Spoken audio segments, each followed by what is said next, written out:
क्या आपको पता है कि महाशिवरात्रि क्यों मनाते हैं? पूर्व एक समय में महाविष्णु आदि शेषु पे दूध के समंदर में वैकुंठ में आराम कर रहे थे। ठीक तभी ब्रह्मा उनके पास जाते हैं। गहरी नींद में होने के कारण महाविष्णु को पता नहीं चलता कि ब्रह्मा वहाँ आए हैं। इस बात से नाराज होकर ब्रह्मा उनसे पूछते हैं, ये क्या है? सृष्टिकर्ता हूँ मैं और मेरे आने के बावजूद तुमने मेरा आदर नहीं किया, चलो उठो। तब विष्णु ब्रह्मा की बातें सुनकर हंसकर उनकी तरफ देखकर ये कहते हैं, जब पूरा मेरे अंदर है तो मैं नहीं, तुम्हें मुझे आदर देना होगा। तुम मेरे कमल में से पैदा हुए हो और तुम मुझसे जबान लड़ा रहे हो। ऐसे ही ब्रह्मा और विष्णु में झगड़ा हो जाता है। दोनों इसी बहस में लग जाते हैं कि कौन ज्यादा महान है। और ऐसे ही आखिर में ब्रह्मा हंस वाहन पे और विष्णु गरुड़ वाहन पे युद्ध शुरू करते हैं। इन दोनों के लड़ाई के दौरान सारे देवता देवताएं उनके अपने वाहन को छोड़कर इन दोनों के युद्ध को देखना शुरू करते हैं। दोनों में कोई भी हार नहीं मानता है और एक दूसरे पे बहुत शक्तिशाली बाण छोड़ते ही रहते हैं। और इस युद्ध के बीच में एक समय ऐसे आता है जब विष्णु महेश्वरास्त्र और ब्रह्मा पशुपास्त्र छोड़ते हैं एक दूसरे पे। इन दोनों का ऐसे तगड़ा युद्ध देख देवताएं बहुत घबराते हैं, इतना कि वो भागते हुए कैलाश की ओर बढ़ते हैं। जब सारे देवता देवताएं शिवा के पास आते हैं उनसे मदद मांगने, सारे देवता देवताओं को परेशान देख शिवा कहते हैं कि मुझे पहले ही पता था कि ब्रह्मा और विष्णु के बीच में लड़ाई होने वाली है। मुझे पता है कि तुम लोग डर के मारे यहाँ आए हो। फिक्र मत करो, इसका हल मैं निकालूंगा। ये कहकर शिवा उनके पत्नी पार्वती देवी विष्णु और ब्रह्मा की युद्ध भूमि की ओर चलने लगते हैं। युद्ध भूमि पहुँचते ही शिवा चुपके से उन दोनों की लड़ाई को दूर से देखते हैं। ठीक तभी महेश्वरास्त्र और पशुपास्त्र चलने लगता है। इससे पहले कि वो दोनों अस्त्र सब कुछ विनाश कर दे, शिवा उनकी ओर कदम बढ़ाते हैं और उन दोनों अस्त्रों को समेटकर एक अग्नि स्तंभ के रूप में बदलकर अचानक उन दोनों के बीच में एक अग्नि स्तंभ को प्रकट होते हुए देख विष्णु और ब्रह्मा चौंक जाते हैं। इस स्तंभ का आदि और अंत जो भी पहले जान पाता है वही महान है। ऐसे उस अग्नि स्तंभ से बातें महाविष्णु को और ब्रह्मा को सुनाई देते हैं। ये बातें सुनते ही ब्रह्मा आदि की ओर बढ़ने लगते हैं और उसके ठीक तुरंत बाद विष्णु भी अंत की ओर बढ़ने लगते हैं। बहुत देर होने के बाद भी और बहुत दूर जाने के बावजूद महाविष्णु को उस स्तंभ का अंत नहीं मिलने के कारण अंत की ओर बढ़ने लगते हैं। बहुत देर होने के बाद भी और बहुत दूर जाने के बावजूद महाविष्णु को उस स्तंभ का अंत नहीं मिलने के कारण वो मुड़कर वापस अग्नि स्तंभ की ओर बढ़ने लगते हैं। और दूसरी तरफ जब ब्रह्मा आदि की ओर बढ़ रहे थे तो उनको रास्ते में एक गाय और एक मुगली का फूल उनको दिखाई देता है।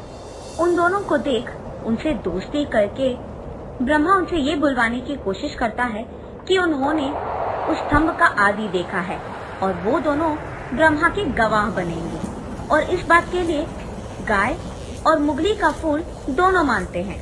इन दोनों से वचन लेने के बाद ब्रह्मा मुड़कर वापस अग्नि स्तंभ की ओर बढ़ने लगते हैं। अग्नि स्तंभ पे पहुंचकर वहां विष्णु को देख ब्रह्मा ये कहता है कि वो पहले ही आदि तक जाकर उसे देखकर वापस आ चुका है। और विष्णु मूर्ति कहते हैं कि उनको अंत ना मिलने के कारण उन्होंने अंत नहीं देखा। ब्रह्मा की इन बातों को मानने के लिए ब्रह्मा उनकी गवाह को विष्णु मूर्ति के सामने पेश करता है और वो गवाह है गाय और मुगली का फूल। वो दोनों ब्रह्मा को दिए हुए वचन के अनुसार यही कहते हैं कि ब्रह्मा आदि तक जा चुका है। जब शिवा के सामने सच बोलने की बारी आती है तब ब्रह्मा की गवाह मुगल का फूल यही कहता है कि ब्रह्मा ने आदि को देखा है, पर गाय मुंह से हाँ कहती है और अपनी पूंछ से ना कहती है। ये देख शिवा को बहुत गुस्सा आता है। क्रोधित होकर शिवा वापस उनके मानव के रूप में प्रकट होते हैं और ब्रह्मा को झूठ कहने के कारण ये श्राप देते हैं कि उनको कभी भी कोई भी मनुष्य नहीं पूजेगा। और विष्णुमूर्ति की सच्चाई को देख खुशी से ये वरदान देते हैं कि शिवा के समान विष्णुमूर्ति को पूजा जाएगा। और इतना ही नहीं, ब्रह्मा के गवाह बनकर मुगली का फूल ने भी तो गलती किया, तो उसको शिवा ये श्राप देते हैं कि कोई भी पूजा में उस फूल को कोई भी उपयोग नहीं करेगा। और गाय को भी शिवा सजा देते हैं। शिवा की बातें सुनकर गाय, मुगली का फूल और ब्रह्मा तीनों उनकी गलती का एहसास करते हैं और उनसे माफी मांगते हैं। तब ब्रह्मा को शिवा क्षमा करते हैं और ये कहते हैं कि अब से हर कोई याग यज्ञ में तुम्हारा स्थान गुरु का होगा। तुम्हारे बिना किए हर याग और यज्ञ का कोई भी उपयोग नहीं होगा। और ये भी कहते हैं कि गाय का मुंह भाग ने झूठ कहा है और उसकी पूंछ भाग ने झूठ नहीं कहा है। इसी कारण गाय का मुंह भाग को कोई भी पूजा नहीं करेगा और गाय के नीचे के भाग को ही पूजित करेंगे। इसी कारण हम गोमूत्र को पवित्र समझते हैं। ऐसे ही शिवा मुगली का फूल को भी क्षमा करके ये कहते हैं कि सिर्फ और सिर्फ मेरे पूजा में ही तुम्हारा इस्तेमाल होगा। उसके बाद ब्रह्मा और विष्णु शिवा की पूजा करते हैं और उसी दिन माघ बहुल चतुर्दशी था और इसी कारण उस दिन को शिवा। एक और कहानी के प्रकार ऐसे भी कहा जाता है कि पर्वतों का राजा हिमवंत की बेटी पार्वती ने जब शिवा से शादी किया था, उसको भी शिवरात्रि कहा जाता है। एक और कहानी के प्रकार ये भी कहा जाता है कि एक दिन कैलाश पर्वत पे उनके घर में जब शिवा और पार्वती बात कर रहे थे, तो पार्वती देवी शिवा से ये पूछती है कि सारे पूजाओं में से सर्वश्रेष्ठ कौन सा है। तब शिवा शिवरात्रि और उसकी पूजा के बारे में पार्वती देवी को विवरण देते हैं। एक समय में पर्वतों के पास मौजूद एक गांव में एक आदमी रहता था। उसको शिकार करने से ही खाना मिलता था और ऐसे ही वो अपने और अपने परिवार का देखभाल करता था। लेकिन एक दिन उसे बहुत शिकार करने के बावजूद कोई भी जानवर ना दिखने के कारण निराश होके घर लौटने ही वाला होता है कि जब उसे रास्ते में एक नदी दिखाई देती है। वो इस सोच में पड़ जाता है कि शायद कोई जानवर पानी पीने के लिए ही सही उस नदी के पास आएगा। इंतजार करते हुए वो एक पेड़ पे चढ़कर वहां जानवर के इंतजार में रह जाता है। ठंड लगने के कारण वो आदमी अपने आप में शिव शिवा शिव शिवा कहते रहता है। सारी रात उसका ऐसे ही बीत जाता है। पहली रात उस नदी के पास एक छोटी सी हिरन पानी पीने आती है। उसको देख शिकारी उसे मारने की कोशिश करता है। जब वो हिरन कहती है, मुझे मत मारिए। हिरन की मुंह से बातें सुनकर शिकारी चौंक जाता है और उसे पूछता है कि अगर ये मनुष्य है तो हिरन के रूप में क्या कर रही है। तब वो हिरन समझाती है कि वो एक अप्सरसा है जिसका नाम रंभा है। प्यार में अंधा होकर वो शिवा की पूजा करना भूल जाती है और इसी कारण उसे श्राप मिलता है कि जब तक उसे एक शिकारी मार न दे वो इसी रूप में रहेगी। ये सब समझाकर वो हिरन कहती है कि अगर आप मुझे मार देंगे अभी तो मैं मनुष्य बन जाऊंगी, पर अब मैं गर्भवती हूँ। मैं तो बच जाऊंगी पर मेरा बच्चा नहीं बचेगा। इसी कारण मैं अपने बच्चे को जन्म देकर उसे अपने बंधुओं को देकर आपके पास खुद आ जाऊंगी। दूसरी रात को उस नदी के पास पानी पीने के लिए एक और हिरन आती है। जब शिकारी उसे मारने की कोशिश करता है तब वो हिरन उससे बात करके बोलती है कि उसे ना मारे। ओ मानव, तुम मुझे मत मारो, मेरे में कुछ बचा ही नहीं है ताकि तुम खाओ। मेरे मरने के बावजूद मैं तुम्हें और तुम्हारे परिवार को कोई काम नहीं आऊँगा। मुझे छोड़ दो। कल यहाँ एक अच्छा खासा हिरन पानी पीने आएगा जो मग जाति का है। चाहिए तो उसे मार के खाओ। अगर वो तुम्हें कम पड़ गया तो मैं वादा करता हूँ कि मैं तुम्हारे पास वापस आऊँगी। तीसरी रात होती है। अब शिकारी भूख के मारे उस हिरन का इंतज़ार करते रहता है। इतने में वहाँ एक हट्टा खट्टा हिरन पानी पीने नदी के पास आता है। उसे देख शिकारी मारने लगता है कि वो भी कहता है कि मुझे मत मारो। तब वो शिकारी उसे कहता है कि पहले 2 रातों में आए हुए हिरन ने उससे कहा है कि वो एक और हिरन को भेजेंगे मेरा शिकार बनने के लिए। ये सुनकर वो हिरन कहता है कि ठीक है, मैं कल तुम्हारे घर खुद आऊँगा।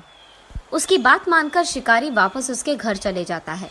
अगले दिन सुबह उनके वचनों के अनुसार ही वो 3 हिरन उसके घर के सामने प्रकट होती है और ये बहस करते हैं कि मुझे पहले मारो। वचन का आदर करके आए हुए उन तीनों हिरणों को देख शिकारी चौंक जाता है और उसे अपनी वृत्ति पे घिन आती है और तब वो फैसला करता है कि खाने के लिए उसे शिकार करने की कोई जरूरत नहीं है। और यही बात वो उन तीनों हिरणों से कहता है और उन्हें नमस्कार करता है। ठीक तभी आकाश से फूल बरसते हैं और शब्द घोषित होते हैं। देवता देवताएं सारे खुश होकर शिकारी से ये कहते हैं, ओ मानव, तुमने सारी रात जागरण किया है और कुछ खाया भी नहीं है। और ठीक ऐसी चतुर्दशी पे जो माघ बहुला चतुर्दशी है और यही शिवरात्रि भी है। जिस पेड़ पे तुमने चढ़ा है वो बिल्वा का वृक्ष है और सारी रात तुम्हें पता नहीं चला, पर तुम्हारे पेड़ के नीचे शिव का लिंग था। उस पे सारी रात तुमने समय काटने के लिए बिल्व के पत्तों को नीचे गिराया और ऐसे ही शिवरात्रि का तुमने पूजा भी कर दिया और इसी कारण तुम्हें ऐश्वर्य और संपत्ति खूब मिलेगी। ये कहानी सुनाने के बाद शिवा पार्वती से ये कहते हैं, देवी, जो मृगशिरा हमें आकाश में दिखता है वो यही है। आगे के 2 हिरन और पीछे एक मृग। तब से यही माना जाता है कि महाशिवरात्रि के दिन उपवास करते हुए, सारी रात जागरण करते हुए, शिवा की कहानियां सुनते हुए, उनकी गाने गाते हुए इस त्योहार को मनाया जाता है। गणेश चतुर्थी। एक बार रामपुर नामक एक गांव में सारे लड़के गणेश चतुर्थी की तैयारी को लेकर उत्साहित थे। स्कूल खत्म होते ही सारे लड़के चंदा जमा करने के लिए निकल पड़े गणपति की मूर्ति खरीदने। लड़के हर एक दरवाजे पर जा रहे थे चंदा लेने। उसमें से एक घर था आनंद जी का। हे लड़कों, इस बार बड़ी वाली मूर्ति ला रहे हो क्या? आप जितना दान करोगे उतनी बड़ी मूर्ति लाएंगे। बड़े होशियार हो तुम लोग। आनंद की पत्नी आई पैसे दान करने के लिए। तुम सब लोग चंदा तो ले रहे हो सबसे, पर क्या तुम जानते हो कि गणेश चतुर्थी मनाया क्यों जाता है? इस दिन पर हम गणेश जी का जन्मदिन मनाते हैं। ये तो सही बात है, पर गणेश जी का जन्मदिन कोई साधारण उत्सव नहीं है। पार्वती देवी ने गणपति को बनाया है। शिव भगवान की अनुपस्थिति में पार्वती ने चंदन के मिश्रण से गणपति को बनाया और उसको पहरेदार की तरह रखा जब वह स्नान करने गई। जब वह स्नान में थी तो उसी दौरान भगवान शिव की लड़ाई गणेश जी के साथ हो गई, क्योंकि उन्होंने शिव जी को अंदर आने नहीं दिया अपने माँ के आदेश के अनुसार। गुस्से में आकर शिव भगवान ने गणेश का सर काट दिया। जब पार्वती ने देखा तो उसने काली माँ का रूप लिया और पूरी दुनिया को नष्ट करना चाहा। सब लोग परेशान हो गए और शिव भगवान के पास गए ये विनती करने के लिए कि वह काली माँ के गुस्से को ठंडा कर दे। फिर शिव जी ने अपने लोगों को ये आदेश दिया कि उस बच्चे का सिर लेके आए जिसकी माँ ने उसको छोड़ दिया है। लोगों को सबसे पहले एक हाथी का बच्चा ही मिला, तो उन्होंने हाथी के बच्चे का सिर काटा और शिव जी के पास ले आए। शिव भगवान ने तुरंत सर को गणेश जी के शरीर पर रख दिया और उसको वापस जीवित कर दिया। काली माँ का गुस्सा खत्म हो गया और पार्वती देवी वापस अपने असली रूप में आ गई। सब देवताओं ने गणेश जी को आशीर्वाद दिया और यही दिन को आज हम गणेश चतुर्थी के रूप में त्योहार मनाते हैं। ये कहानी सुनकर सारे लड़के हैरान होकर एक दूसरे को देखने लगे। गणेश चतुर्थी तो परसों है ना? हाँ, हम इसी कहानी पर एक नाटक पेश करेंगे। बाकी के बच्चे भी खुशी से कूदने लगे। आ गया गणेश जी का त्योहार का दिन। ये त्योहार 10 दिनों तक मनाया जाता है और पहले दिन गणेश का एक मिट्टी का पुतला हर घर में रखा जाता है। सारे घर को फूलों से सजाया जाता है। मंदिरों में बहुत सारे भक्त पूजा पाठ के लिए आते हैं। सारा परिवार एक साथ इस त्योहार को मनाता है। समुदाय के लोग बड़ा मंच बनाते हैं गणेश भगवान की बड़ी मूर्ति रखने के लिए, ताकि सब लोग इस जश्न में भाग ले पाए। इसी प्रकार रामपुर गांव में भी गणेश चतुर्थी के दिन हर कोई, बूढ़ा बच्चा, सब एक साथ आए इस त्योहार को मनाने के लिए। उन्होंने एक बड़ा सा मंच बनाया और उसको सजाया और गणेश भगवान की एक बड़ी सी मूर्ति को उस मंच पर रख दिया।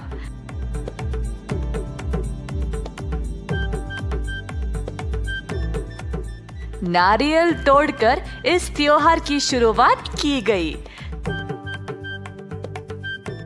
सब लोगों ने चर्चा किया।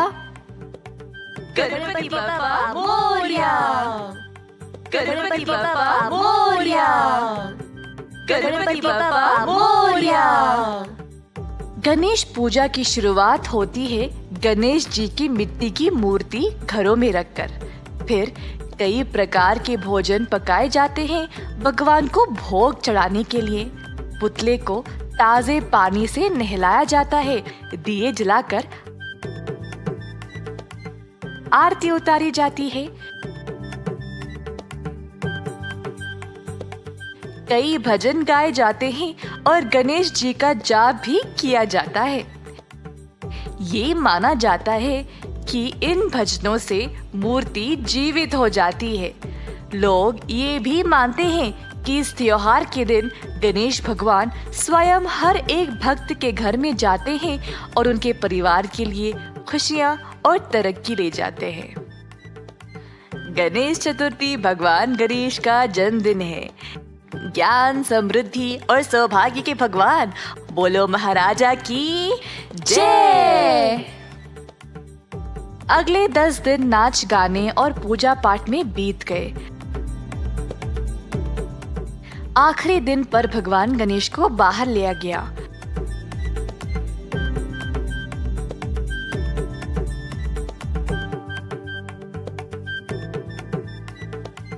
सब लोग खुशी से नाच गाने का प्रदर्शन कर रहे थे अपनी भक्ति दिखाने के लिए।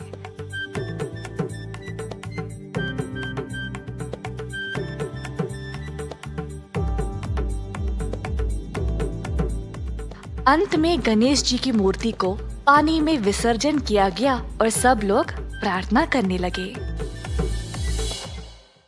रामनवमी। एक सुबह परिवार के सदस्य घर को फूलों और पत्तों से सजाने में लगे थे। पिंकू बहुत उत्सुक था और खुशी से अपने पापा के पास गया जो दरवाजे पर फूल लगा रहे थे। पापा, आज क्या खास है? आप घर को इतने सुंदर तरीके से क्यों सजा रहे हो? तभी माँ आई प्रसाद लेके और बोली, बेटा आज रामनवमी है, भगवान राम जी का जन्मदिन। तभी नीलू आई पिंकू के पास और पूछी अगर वह उसके साथ इस त्योहार पर मंदिर चलेगा। वैसे रामनवमी का महत्व क्या है? हम इस दिन को क्यों मनाते हैं? उस समय बालू आया श्री राम जी की पोशाक में। मैं बताऊंगा कहानी, मैं बताऊंगा। पिंकू और नीलू बालू को राम जी के भेष में देखकर हैरान रह गए। वाह बालू, तुम बराबर भगवान राम की तरह लग रहे हो। ओह धन्यवाद। अच्छा ठीक है, मैं रामनवमी की कहानी सुनाऊंगा। कई साल पहले रहते थे महाराज दशरथ, जिनकी कोई संतान नहीं थी, जिसकी वजह से वे परेशान थे। संत वशिष्ठ ने उनको ये सलाह दी कि वह यज्ञ पूजा करे और उनको 4 पुत्रों का वरदान मिलेगा। जल्द एक दिव्य व्यक्ति यज्ञ की आग से निकल आया, हाथ में मिठाई की थाल लिए हुए। उसने इन मिठाइयों को अपने 3 पत्नियों के बीच बांटने के लिए कहा। जल्द कौशल्या ने एक पुत्र को जन्म दिया, जिसको राम का नाम दिया गया। वह अपने तीनों भाइयों के साथ एक दूसरे के लिए प्रेम और आदर के साथ बड़ा हुआ। तो राम जी का जन्मदिन रामनवमी के नाम से मनाया जाता है। हो, तो रामनवमी का त्योहार कैसे मनाया जाता है? हम बोलेंगे। मम्मी मुझे और बाकी लोगों को सुबह सवेरे जगाती है। फिर हम सब सुबह के रस्म रिवाज करते हैं और सूर्य को प्रार्थना करते हैं। और पता है, सारे मंदिर और घर इतने सुंदर तरीके से सजाए जाते हैं। मेरी मम्मी मुझे भजन कीर्तन सुनने के लिए मंदिर ले जाती है, प्रभु राम के जन्म के जश्न में। और मुझे तो गाना कितना पसंद है। और फिर मंदिर के पुजारी मजेदार मिठाइयाँ और फल सब भक्तों में बांटते हैं। मेरी मम्मी स्वादिष्ट पानका बनाती है हर साल इस त्योहार पे। बहुत ही मजेदार होता है। आज मैं तुम लोगों को पिलाऊंगा। और पिंकू की मम्मी ने सबको पानका पिलाया। हम सब इस दिन पे उपवास रखते हैं भगवान राम जी को प्रसन्न करने के लिए। हे, मेरी मम्मी भी उपवास रखती है। और इसके अलावा आज केवल राम भगवान का जन्मदिन ही नहीं, बल्कि राम और सीता का विवाह भी हुआ था। आज के दिन सीताराम कल्याण उत्सव भी मनाया जाता है। मैं तुम सबको सीताराम विवाह की कहानी सुनाती हूँ। एक बार था एक राजा, जिनका महाराज, जो सीता के पिताश्री थे। जब सीता विवाह की लायक हुई, तब उसके पिताश्री ने उसके लिए एक स्वयंवर का प्रबंध किया। जो भी शिवधनुष एक भारी धनुष को तोड़ पाएगा, वही सीता के लिए योग्य होगा। बहुत सारे राजकुमार कई राज्यों से आए स्वयंवर के लिए। सीता के हाथ के लिए अन्य धर्मों और संस्कृतियों से आए राजकुमार, परंतु कोई भी शिवधनुष को उठा नहीं पाया। बहुत बलवान पुरुष भी थे, पर बहुत कोशिश करने के बाद भी कोई सफल नहीं हो पाया। उस समय राम और लक्ष्मण उधर आए अपने गुरु वशिष्ठ के साथ शिवधनुष को देखने के लिए। वशिष्ठ ने राम और लक्ष्मण को जनका महाराज से मिलाया और शिवधनुष को देखने की अनुमति मांगी। जनका महाराज ने समझाया कि आज सीता राजकुमारी का स्वयंवर था और जो भी इस धनुष को तोड़ पाएगा, वही सीता के पति बनने के लायक होगा। महाराज ने उनको शिवधनुष देखने की अनुमति दे दी।